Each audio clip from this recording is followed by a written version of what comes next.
Good morning, my brothers and sisters. Welcome to episode 44, and we find ourselves this morning at a moment of desperate need of Jesus. He has to get to the cross. The whole world depends on his arrival there and his endurance there, and all of history depends on it. Your salvation depends on it.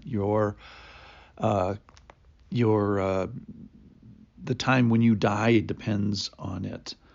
And he can't make it. He's too beaten up. He's too bloodless. And then we find someone who is the shining star of the crucifixion. Let's learn about him today. So Pilate, wishing to satisfy the crowd, released for them Barabbas, and having scourged Jesus, that was the nasty beating, he delivered them to be crucified. This is from Mark 15:15. And the soldiers led him away inside the palace, that is the governor's headquarters, and they called together the whole battalion. And they clothed him in a purple cloth, and twisting together a crown of thorns, they put it on him. And they began to salute him, "Hail, King of the Jews!" and striking his head with a reed, and spitting on him, and kneeling down in homage to him. And when they had mocked him, they stripped him of the purple cloak and put his own clothes on him. And they led him out to crucify him. And they compelled a passerby, Simon of Cyrene, who was coming in from the country, the father of Alexander and Rufus, to carry his cross. So first, let's talk about the soldiers. So Pilate delivers him over to them. Well, who's the them? The them is people that are professional soldiers, and there's actually a professional execution squad. But before he gets to the execution squad, he lets him go into a battalion, which is probably 600.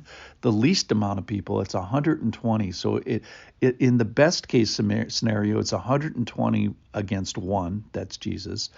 And probably it was 600 against one for this little time of cloaking and crowning with thorns and beating him and striking him and spitting on him and kneeling down to him and mocking him and using him as entertainment. Just a horrible, isolating, just you can't get enough of how bad this is. And this is all indoors, behind closed doors. It's just the soldiers with no, guidance or restraint upon them.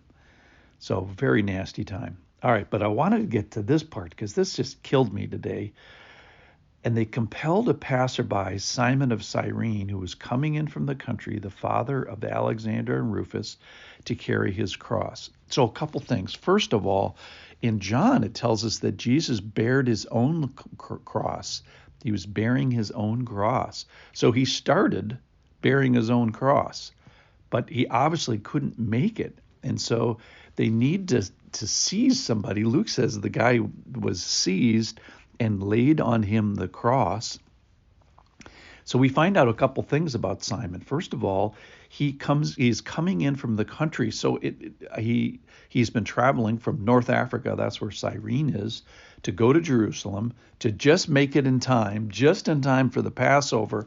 So he probably doesn't know all this crazy stuff that's been happening with the Great Week and the glorious entry and the palm branches and the trials with the Jews and the trials with Pilate. He just is on the street, and suddenly he gets compelled to carry this cross for this guy. So it wasn't that he was asked or requested in a nice way or begged, or he was compelled, he was seized, he was forced to it, and it's a pretty heavy cross. One commentary said it was at least 40 pounds. I don't know how they know that.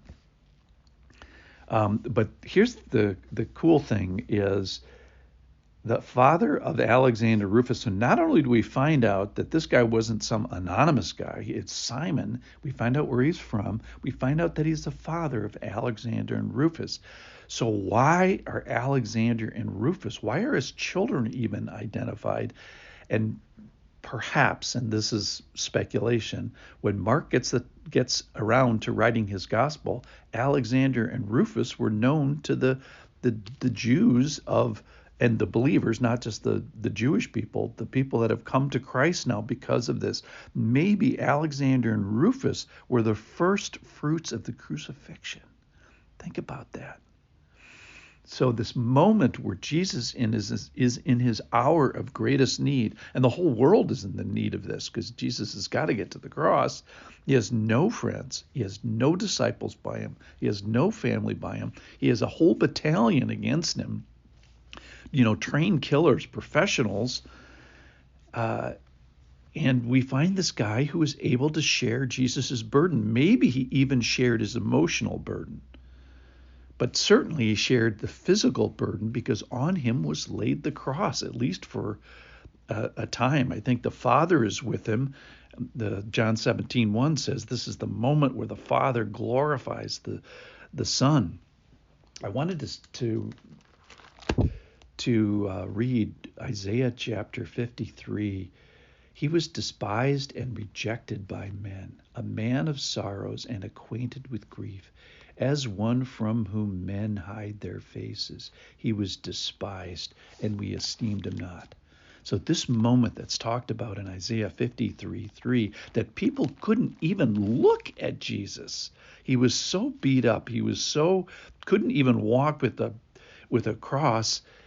He was so despised, people just hid their eyes from him. And in that moment, we find this guy, Simon of Cyrene, actually helping Jesus. He's the only guy on the planet who doesn't do anything bad for Jesus except for Pilate's wife.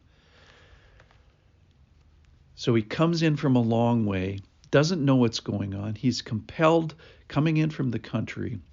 Maybe his sons even become believers because of this, and he shared Jesus' physical burden. Simon of Cyrene is the one shining star of practical help of the crucifixion.